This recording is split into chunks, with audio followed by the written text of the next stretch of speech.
Hi guys, welcome back to my YouTube channel. അപ്പോൾ റേഷ് വ്ളോഗ്സിൻ്റെ പുതിയൊരു വീട്ടിലേക്ക് എല്ലാവർക്കും സ്വാഗതം. അപ്പോൾ ഇന്നൊരു മൈ സ്കിൻ കെയർ റൂട്ടീൻ്റെ വീഡിയോ ആണ്. അപ്പോൾ ഞാൻ സ്കിൻ കെയർ ഒക്കെ കഴിഞ്ഞ് ഒരു വീഡിയോ ഷൂട്ട് ചെയ്ത് വെച്ചിട്ടുണ്ട്. അപ്പോൾ എല്ലാവരും ഇത് കാണാം. ഈ ചാനൽ അറിയിക്കുകയാണെങ്കിൽ സബ്സ്ക്രൈബ് ചെയ്യാനും ലൈക്ക് ചെയ്യാനും ഷെയർ ചെയ്യാൻ മറക്കരുത്. അപ്പോൾ അത്രയുള്ളൂ. നട്ടപ്പാതിരാക്കി ഓടുന്നത് സ്കിൻ കെയർ ചെയ്യാനാണെന്ന് നാട്ടുകാർക്കറിയില്ല. ഒരു കത്തിയൊക്കെ എടുത്തിട്ട് നമ്മൾ ആലോവേര, നമ്മുടെ മെയിൻ കണ്ടൻ്റായിട്ടുള്ള ആലോവേര പറിക്കാൻ വേണ്ടി പോവുകയാണ്. അപ്പോൾ നമുക്ക് ഏറ്റവും നല്ല ആലോവേര നോക്കിയിട്ട് അതിൻ്റെ അടിയിൽ നിന്ന് മുറിച്ചെടുക്കാം. അപ്പോൾ ആവശ്യത്തിനുള്ള ആലോവേര ആദ്യം നമുക്ക് അവിടെ നിന്ന് പൊട്ടിച്ചെടുക്കണം.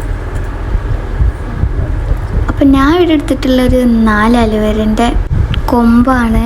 അത് കഴിഞ്ഞിട്ട് നമ്മൾ ആ ആലോവേര ഒരു തുണിയിൽ എന്തെങ്കിലും കമത്തിയൊക്കെ അതിൻ്റെ ഉള്ളിൽ മഞ്ഞ ജെല്ലുണ്ട്, അത് പോകാൻ വേണ്ടിയിട്ടാണ്.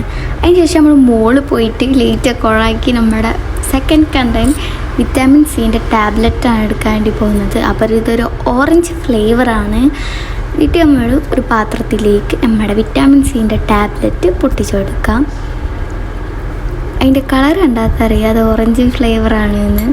എന്നിട്ട് നമ്മൾ നമ്മുടെ ആലോവേരൻ്റെ മുള്ളുണ്ടാവുമല്ലോ, സൈഡിലുള്ള 2 മുള്ള്, അതൊരു കത്തി വെച്ചിട്ട് നമുക്ക് ചീന്തി കൊടുക്കാം. ദെൻ അതിലെ പഴുപ്പ് നമുക്ക് ഒരു പാത്രത്തിലേക്ക് ആക്കി കൊടുക്കണം. അതിന് മുമ്പ് നമ്മളെ വിറ്റാമിൻ സിൻ്റെ ഗുളികയിലേക്ക് കുറച്ച് വെള്ളം ഒഴിച്ചെടുത്തിട്ട് അതൊന്ന് അലിയിക്കാൻ വെക്കാം കേട്ടോ. എന്നിട്ടാണ് നമ്മുടെ ആലോവേരൻ്റെ പൾപ്പ് അതിലേക്ക് ഇട്ടുകൊടുക്കാൻ വേണ്ടി പോകുന്നത്. അപ്പോൾ ഈ പൾപ്പിടുന്ന സംഭവം ഭയങ്കര അടിപൊളിയായിട്ടുള്ള പരിപാടിയാണെങ്കിലും അത് അരിഞ്ഞ് കിട്ടേണ്ട സംഭവം ഭയങ്കര ടഫാണ് ഗൈസ്.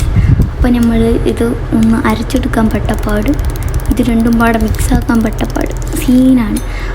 എന്നിട്ട് ഇത്രയായിട്ടുള്ളൂ. ഇനിയും അതൊന്നുകൂടി ആക്കാൻ വേണ്ടിയിട്ട് ഒരു ഗ്ലാസ് പരന്ന അടിയിലെ ഗ്ലാസ് കൊണ്ട് അമർത്തി നല്ല ആസ്മാർ സൗണ്ടൊക്കെ ഉണ്ടാക്കിയിട്ടാണ് അമർത്തിയത്. ദെൻ നമ്മൾ ഐസ് ക്യൂബിൻ്റെ ഒരു സംഭവത്തിലേക്ക് അത് ഒഴിച്ചു കൊടുത്ത് നമ്മുടെ ഫ്രിഡ്ജിൻ്റെ അകത്ത് ഒളിപ്പിച്ച് വെച്ചു ഗൈസ്. നമുക്ക് രാവിലെ ഐസും കട്ടായിട്ട് വേണം അത് ഉപയോഗിക്കാം. അങ്ങനെ നമ്മൾ ഫ്രിഡ്ജിനോട് ടാറ്റ പറഞ്ഞ് എൻ്റെ അനിയനോടും ടാറ്റ പറഞ്ഞ് ദെൻ ഗൈസ് അത് രാവിലെ നമ്മൾ ഫ്രിഡ്ജിൽ നിന്ന് എടുത്തിട്ട് പുറത്ത് വെച്ചു. അപ്പം നല്ല ഐസും കട്ടായിട്ടുണ്ട്. നമുക്ക് സ്കിന്നിലേക്ക് അപ്ലൈ ചെയ്ത് കൊടുക്കാം. അപ്പം നല്ല തണുപ്പായിട്ട് അടിപൊളി. എനിക്ക് ഐസ് ക്യൂബ്സൊക്കെ മുഖത്ത് വെക്കണം ഭയങ്കര ഇഷ്ടമാണ്. അത് നല്ലതുമാണ് സ്കിന്നിന്. പിന്നെ ഇത് കാരണം ഡാർക്ക് സർക്കിൾസും പിഗ്മെൻറ്റേഷൻസും കാര്യങ്ങളൊക്കെ പോകാൻ വേണ്ടി സഹായിക്കും. അപ്പോൾ ഇതൊരു അടിപൊളി സംഭവമാണ് കേട്ടോ. ഡെയിലി യൂസ് ആക്കുന്നില്ല, ഞാൻ പറയുന്നത് 2 ദിവസം കഴിഞ്ഞിട്ടൊക്കെ യൂസ് ആക്കുന്നത്. പക്ഷെ അടിപൊളിയാണ്. എൻ്റെ സ്കിന്നിന് ഭയങ്കര മാറ്റം കൊണ്ടുവരാൻ പറ്റിയിട്ട് ഈ സാധനത്തിന് പറ്റിയിട്ടുണ്ട്.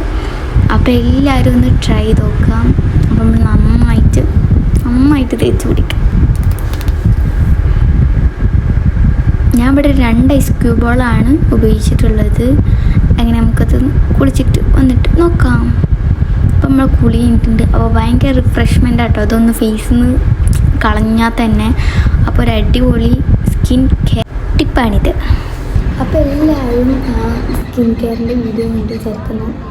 അപ്പം ഞാൻ ഡെയിലി അല്ല, ഒരു 2 ഡേയ്സ് പിന്നാണ് യൂസ് ആക്കല്. അപ്പോൾ എല്ലാവരും ഒന്ന് ട്രൈ ചെയ്ത് നോക്കുക. ഭയങ്കര നാച്ചുറലാണ്. അപ്പോൾ എല്ലാവരും ട്രൈ ചെയ്ത് നോക്കുക. എത്രയുള്ളൂ ഇന്നത്തെ വീഡിയോ. ഇനി ഇതുപോലെല്ലാം സ്കിൻ കെയർ റിലേറ്റഡോ or like makeup or something like that, any tips or something, അപ്പോൾ എല്ലാവരും ഒന്ന് കമൻറ്റ് ചെയ്യുക. അപ്പോൾ ചാനൽ സബ്സ്ക്രൈബ് ചെയ്യാൻ മറക്കരുത്. 3K ഫാൻ ആയിട്ടുണ്ട്. Thank you so much. അപ്പോൾ അത്രയുള്ളൂ.